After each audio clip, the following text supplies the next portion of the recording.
जैसा कि हमने पिछले एपिसोड में देखा था, जो सुंजिया होती है हमारी जियांगचंग से कहती क्या ये मैंने किया, मुझे तो नहीं लगता मैंने किया, वैसे तुम्हें मेरी हंसी अट्रैक्टिव नहीं लगती। तो हमारा जो जियांगचंग होता है वो कहता है क्या मुझे इसका जवाब हाँ में कहना चाहिए या ना में कहना चाहिए। जो जियांगचंग होता है वो हमें बताता है इस दुनिया में जितने भी सामान है वो सभी खजाने हैं। यहाँ के जो सिंपल सिविलियन की इक्विपमेंट्स है वो भी लैब में बनते हैं आसानी से इस मॉडर्न दुनिया में। अगर मैं इसे लेकर भी अपने दुनिया में जाता हूँ तो ये नामुमकिन हो जाएगा कि मैं डायरेक्टली उसे वहाँ पे बेच सकूं। तो मुझे गोल्ड को इकट्ठा करना होगा। तो सुंजिया होती है वो कहती है क्या मैंने ये सही सुना जो तुम ये कह रहे हो, आखिर तुम्हें गोल्ड क्यों चाहिए। तो हमारा जो जियांगचंग होता है वो कहता है बिंगो, इस पोस्ट एपोक्लिप्स की दुनिया में जो गोल्ड के वैल्यू होते हैं वो बिल्कुल ही जीरो होते हैं। इस जगह पे जितने भी लोग हैं वो सभी भूखे मर रहे हैं। कोई भी गोल्ड को इस्तेमाल करते हुए फूड को ट्रेड नहीं करना चाहेगा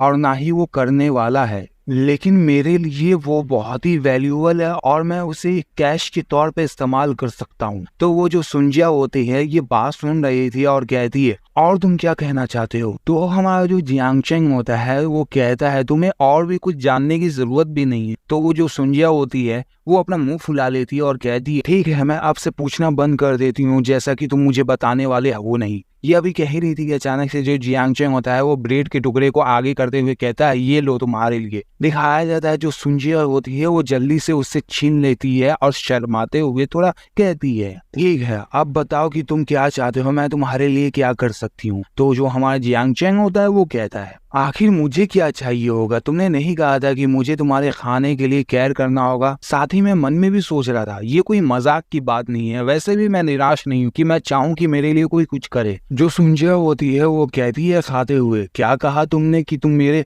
खाने के लिए ख्याल रखोगे। जो जियांगचंग होता है वो कहता है ये रहे तुम्हारे लिए ब्रेकफास्ट, जैसा कि हर दिन तुम्हें 3 खाना मिलने वाला है, यानी कि 3 कैन मिलने वाले और तुम ज्यादातर तो तुम बाहरी खाना खाती होगी, लेकिन ये रहा ये कैन तुम ले सकती हो। दिखाया जाता है सुंजिया जो कि उस कैन को देखती है उसके साथ ही वो मन में सोचने लगती है मैंने काफी विलेंस को देखा है जो कि वो खाने के लिए इस वेस्टलैंड में लोगों को मार देते थे। मैं यहाँ तक कि इंसान को खाने वाले और डाकुओं से भी मिली जो कि मुझे पकाकर खाना चाहते थे, लेकिन ये मेरा पहली बार है जो कि मैं इस आदमी से मिली जो मेरे खाने के लिए इतना चिंता कर रहा है। उसे दिखाया जाता है सुंजिया को जो कि उस ब्रेड को निकालते हुए खा रही थी और कह रही थी ब्रेकफास्ट। उसके साथ ही जो हमारा जियांगचंग होता है वो अजीब सी शक्ल बनाते हुए कहता है तुम्हारे पेट में गड़बड़ हो जाएगा अगर तुम वक्त पे खाना नहीं खाती हो। तो वैसे भी अगर तुम सुबह को खाना खाती हो तो तुम्हें और भी एनर्जेटिक लगेगा। साथ ही में जो जियांगचंग होता है वो मन में सोच रहा था मैं लगभग ये भूल चुका था कि ये पोस्ट एपोक्लिप्स की दुनिया है जो कि यहाँ पे बहुत ही मुश्किल से खाना मिलता है। जो सुंजिया होती है वो सर को घुमा लेती है और साथ ही में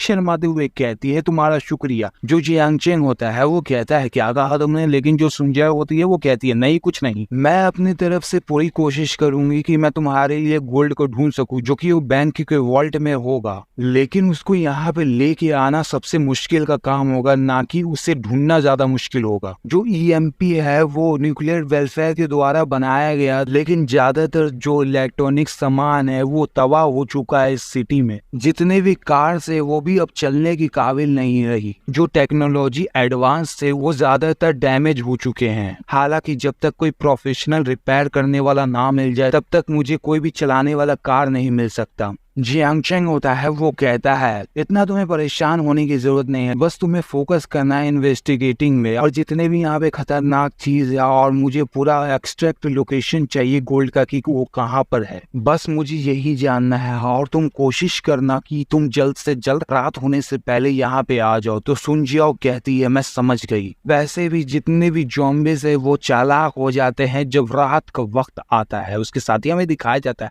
सुंजिया को जो कि वो बैग में कुछ सामान भर रही थी, उसके साथ ही वो कह रही थी flash light, weapon, food, protective shoots, okay, यानी कि मेरे पास इतना सारा सामान हो चुका है तो मुझे चिंता करने की जरूरत नहीं होगी। उसके साथ ही दिखाया जाता है वो बैग को लेती है टांगते हुए वहां से जाते हुए कहती है कि फिर मैं तुमसे मिलती हूँ बाद में। उसके साथ ही जो जियांगचंग होता है वो कहता है वैसे क्या मैं तुम्हारे EP स्टेटस को देख सकता हूँ। तो सुंजिया वहीं पे रुक जाती है और फिर उसके साथ ही वो दिखाती है, वो दिखाया जाता है उसका नाम जो सुंजिया होता है उसके काफी सारे मस्कल स्ट्रेंथ और बाकी सारे जो जो है ना उसके नोट्स होते हैं और काफ़ी चीज़ों को बताया जाता है जो कि वो आप पढ़ सकते हैं। और नोट्स में हमें बताया जाता है कि ये लेवल सी के टिश्यू रिपेयर वैक्सीन है, यानी कि आगे पता चल ही जाएगा। दिखाया जाता है सुन जियाओ जो कि वो वहाँ से जाने लगती है। जो हमारा जियांग चैंग होता है वो बहुत ही घबरा रहा था। उसकी शादी में मन में सोच रहा था शिट आखिर ये इंसान है या नहीं है, मुझे ये ऐसा क्यों लग रहा है कि ये मैं कहीं और फंस चुका हूँ जो कि बहुत ही मुसीबत हो सकता है। मुझे यहाँ पे वक्त को बर्बाद नहीं करना चाहिए, मुझे यहाँ से जल्द जाना चाहिए अपने दुनिया में। दिखाया जाता है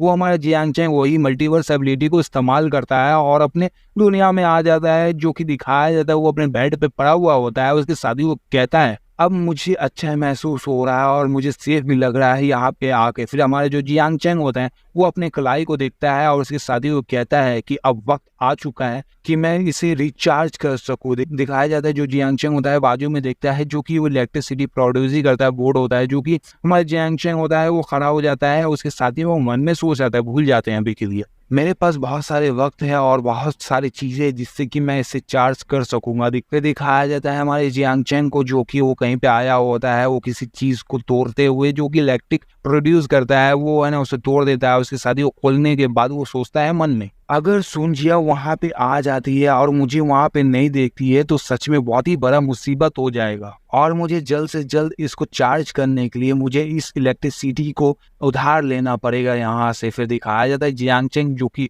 उस तार को पकड़ लेता है और बहुत ज्यादा इलेक्ट्रिसिटी उसको लगता है जो कि वो बहुत ही रो भी रहा था। उसके साथ ही वो मन में कह रहा था ये सच में सेटिस्फेक्शन है। फिर दिखाया जाता है वहां पे जो इलेक्ट्रिसिटी हमारा जियांग चैंग ले रहा था वहां पे जितना भी लाइट होता है वो सभी कट जाते हैं और वहाँ के जो लोग होते हैं वो बहुत ही बुरा बात कहते हैं। जो इलेक्ट्रिशियन कंपनी के बारे में बोल रहे थे जो जियांग चैंग होता है ये बात सुन रहा था। उसके साथ ही वो वहां से भागने लगता है और कहता है कि ये बेहतर रहेगा कि मैं यहाँ से चला जाऊं। फिर दिखाया जाए तो वो अपने घर पे आ जाता है और वो मन में सोच रहा था मुझे जल्द से जल्द किसी सॉल्यूशन को ढूंढना होगा इस चार्जिंग के प्रॉब्लम को सॉल्व करने के लिए। क्या मुझे किसी मॉडिफाइड सर्किट को ले लेना चाहिए? नहीं, ये और भी मुश्किल हो जाएगा उन पावर कंजम्पशन को बताने के लिए। मैं मुसीबत में फंस सकता हूँ अगर मैं किसी अथॉरिटी को अपने तरफ अट्रैक्ट कर लेता हूँ, इसलिए मुझे इस सब से दूर रहना होगा या फिर मुझे कहीं और रहना चाहिए जैसा कि एक रेंट का वेयरहाउस ले सकता हूँ जहाँ पे मुझे